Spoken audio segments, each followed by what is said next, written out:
Halo semua, ketemu kembali dengan saya Anggi Mantoran SE dengan nomor daftar hadir yaitu 24 golongan 3 angkatan 1 dengan jabatan penata laporan keuangan pada latihan dasar CPNS 2022 dengan tema analisis isu efektivitas kinerja individu berdasarkan tupoksi.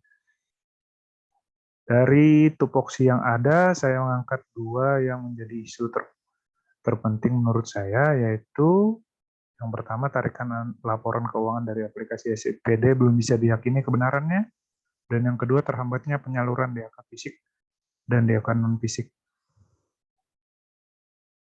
Dari kedua isu tersebut, saya melakukan menapis isu dengan metode USG. Dari sini, dari isu yang pertama yaitu tarikan laporan keuangan dari aplikasi SPD belum bisa diyakini kebenarannya, mendapat total skor 12, dan terhambatnya penyaluran DAK fisik dan DAK non-fisik mendapat total skor 14. Saya menilai dari tingkat urgensi, seriousness, maupun grow, sehingga untuk isu tarikan laporan keuangan dari aplikasi CPD belum bisa diyakini kebenarannya mendapat peringkat kedua, dan yang mendapat peringkat pertama yaitu terhambatnya penyaluran DAK fisik dan DAK non-fisik. Dari isu yang saya angkat tersebut, saya melakukan pendekatan dengan fishbone diagram untuk menganalisa masalah-masalah yang terkait. Yang pertama, saya menggunakan fishbone diagram dengan 4 kategori, yaitu 4M. Yang pertama manusia, metode, kemudian manajemen, dan mesin.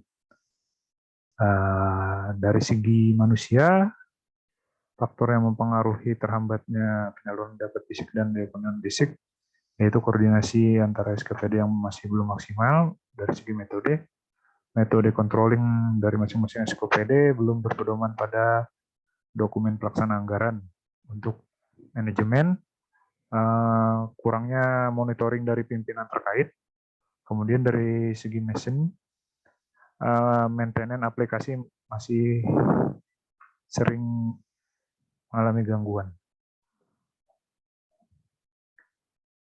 Kemudian dari fishbone diagram tersebut saya menganalisis menggunakan SWOT untuk memetakan kekuatan, kelemahan, peluang, dan ancaman dari faktor eksternal maupun internal. Untuk kekuatannya sendiri yaitu terdiri dari 3. Yang pertama yaitu adanya regulasi atau juknis yang jelas. Kemudian PA sidak fisik dan non-fisik lebih dari 1 orang. Yang ketiga, proses pengawasan didampingi pihak terkait. Kemudian kelemahannya, belum terjalin koordinasi yang baik, tidak berpedoman pada DPA, kurangnya monitoring dari pimpinan, dan maintenance aplikasi. Dari segi peluang yaitu 3 jenis, yaitu bertambahnya sarana dan prasarana di masyarakat, meningkatnya kualitas pelayanan publik, penilaian kepuasan masyarakat terhadap pemerintah maksimal.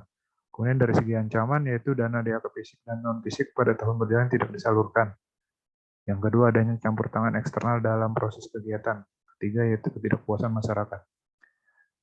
Kemudian dari kekuatan, kelemahan, peluang, dan ancaman tersebut, saya menggunakan strategi SO, yaitu Strength Opportunity, yang dengan 3 langkah, yaitu melakukan sosialisasi tentang regulasi atau juknis secara bertahap. Yang kedua, memaksimalkan kinerja dari masing-masing PSI. Yang ketiga, melakukan monitoring dan menyampaikan saran. Kemudian saya menggunakan strategi strength treat atau kekuatan ancaman. Yang pertama yaitu meningkatkan kualitas pengawasan. Yang kedua, membuat lelang terbuka dari setiap kegiatan. Yang ketiga, membuat aplikasi aduan masyarakat. Kemudian saya melakukan strategi weakness opportunity dengan cara membentuk kelompok kecil guna memudahkan koordinasi. Yang kedua, menginformasikan bahwa setiap dana DAK realisasinya harus sesuai dengan DPA. Kemudian saya menggunakan strategi weakness treat atau kelemahan ancaman. Yang pertama yaitu meningkatkan koordinasi antara pihak terkait dan melakukan evaluasi. Dari hasil analisis tersebut dan isu-isu yang sudah saya angkat tersebut, dapat ditarik kesimpulan untuk meminimalisir atau menghilangkan terhambatnya penyaluran diake fisik dan diake non-fisik dapat diselesaikan dengan yang pertama, melakukan sosialisasi tentang regulasi atau juknis secara bertahap serta mengawasi setiap kegiatan berhubungan diake fisik dan diake non-fisik. Yang kedua, melakukan monitoring dan meningkatkan koordinasi kerja kepada pihak yang terkait. Demikian hasil presentase yang bisa saya sampaikan. Atas kekurangannya, saya mengucapkan mohon maaf. Selamat malam, terima kasih.